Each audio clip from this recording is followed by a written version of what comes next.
Hi, welcome to Local Spotlight. I'm Jerry Nissen. I'm here today with Helen Sedlar from the Mountain Family Center. Helen, I know you've been around Grant County for quite a while. When did you actually first come here? I came in the late 80s. I started out wow. as a college student, enjoying Uh-huh. the town of Grand Lake during the summers. Good place to be in the summer. Oh, a Good lot of place to fun. be in the summer. And you've worked with NSCD for quite a while, and I know you were with Grand Foundation. Tell us briefly about Right. that as well. Well, when I was here during the summers, my father was like, "Oh, it's time to get serious. You better get back to school." Oh no, come on. Your father wanted you to actually finish school? He had a goal. Oh, So, man. so I approached National Sports Center for the Disabled, and they offered me an internship to help with my college courses. Mm-hmm. And so I did that for a year, and then they offered me a full-time position. Oh, nice. Yeah, so Nice. I was in special events and fundraising for about 15 years. So that's kind of how you got into the nonprofit world at first. Is that right? It is, and from Grand Foundation, I briefly went to Grand County Rural Health Network, and then over to Grand Foundation, and then eventually at Kremling Memorial Hospital. Okay. And each of those, just doing a little bit of grassroots fundraising, grant writing, and special events. Yeah. Well, we first met when you were a Lions Club member back Yes. way back when. Yeah. Yeah, early 2000s. Yeah. Oh So, man. I know, it Yeah, takes that- us back. We were that was a younger. while ago. We were, both of us. Yeah.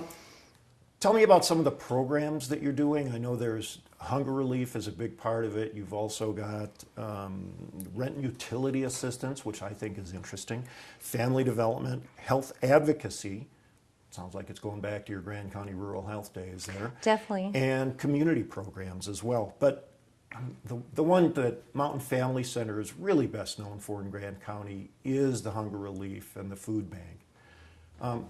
Tell us a little about how that got going and what it does. Right, and it's interesting you mentioned, again, Grand County Rural Health Network, because we partner with many agencies, county and nonprofit in the community, because without the collaborative efforts, really none of our organizations would succeed. So it's important that we mention those. Basically, hunger relief is our biggest priority at this time. It's interesting that in the newspaper recently, Grand County was quoted as saying, or for our statistics in the community. The county, you mean like the county government? Well, it was just, I think for Grand County in general, it was quoted that, or stated that our unemployment rate is less than 4.6%. Wow, that's But really low. it is low, especially from the state's level. But I think it's interesting to see that our food pantries continue to see rising numbers. Why do you think that is? I think a lot of it is the low-income wages, the seasonal work, and the lack of public transportation. So I believe our working poor population is growing, and they're relying on the food pantries a little bit more to help them get through each month. Mm-hmm. Now, you mentioned transportation. I know a lot of people think that food insecurity is really an urban issue rather than something that's important in rural areas. And now I know you've got a couple of food banks in the county, is that right? We do. We've got one in Kremling that's open 2 days a week, Tuesdays and Thursdays from 10 to 2. And then we've got the one in Granby. It previously was in Hot Sulphur, but we saw the demand rising and we felt we weren't quite reaching the population base. So we were able to work with Middle Park Medical Center and Kremling Memorial Hospital District, and they very generously offered us free space in Granby in the old Granby Medical Building. Okay. So Okay, we're that's open. a nice location. It is. It's Yeah, a wonderful real convenient, location. right on the highway. We're right across from the Chamber and 7-Eleven and the Greyhound bus stop. So, which we see interesting folks from that stop. Yeah. But it's definitely a better location, and our numbers are really climbing. We're open Monday through Friday. And whereas when we were in Hot Sulphur, we'd maybe hand out 15 to 20 food boxes a week, and we're doing that in one day now. Wow. Wow. So our numbers have been climbing. Now, you mentioned part of the problem with you think the demand is high because wages tend to be low.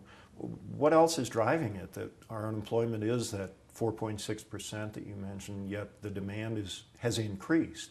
Right. I believe several factors play into that. I think a lot of families have several jobs. So with seasonal work and being in a resort community, I think a lot of families take on one or two jobs in order to make ends meet. And then when that's paired with seasonal work and really extremely cold winters where heating and No, we have cold winters? just Really? a little bit. Is that new? Just a little bit. I thought we had global warming. Not up here. When you see that rise in electrical or utility bills for energy and heat during the Right. winter, that really pushes a lot of families to where they're behind every month. And do you think there's abuse of the system, that people are taking advantage of it, that people that don't really need the food are just going, well, I can get some free whatever by showing up Right. at the pantry? Do you qualify people, or? We don't. I mean, it's food, and if you're hungry, we're going to give you the food. So there's an intake form just to help us gather statistical information for grants, but we never turn anyone away for food. And as in any organization or nonprofit that's service-based, I think there is occasional abuse, but not to a large-scale level. It's very hard for some families to walk through our doors and ask for help. And so while that may be a small percentage, 5 to 10%, if even that, the families that come in truly need the assistance. They really need the help. They do. And do you feel there are a lot of people that do need help that aren't aware that you're out there and available to help?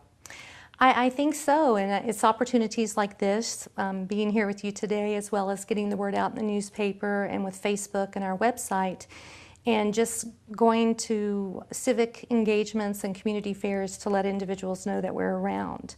We're really trying to do a little bit more marketing and public relations to let the community know where we are and what services we offer. I was reading some data recently that something like 1 in 7 people in America, which means like 46 million people, is food insecure, I think is the term they used. Exactly. They struggle with hunger every day. And the numbers that go along with that are, it's close to 16 million children struggle with hunger every day and go to bed hungry. And that's one reason that we started our TOTES program in the school districts. What's that all about? It's a great program. It started as a pilot program over in Kremlin 3 years ago. And we were serving 50 to 65 children each week.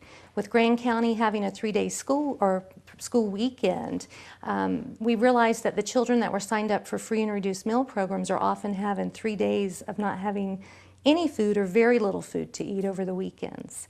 So we put together a tote or a backpack, and it's filled with healthy snacks, and the children pick it up on Thursday after school, and then they have it through the weekend.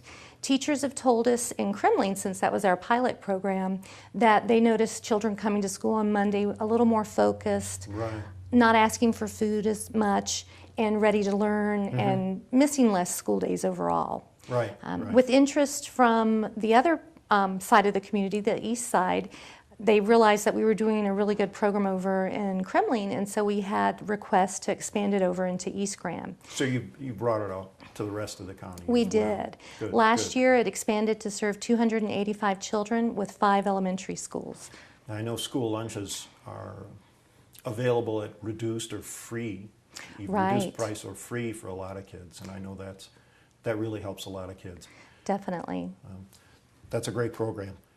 We'll talk about that more in just a minute. We're going to take a brief pause. You're watching Local Spotlight. I'm here today with Helen Sedlar from the Mountain Family Center. We'll be right back.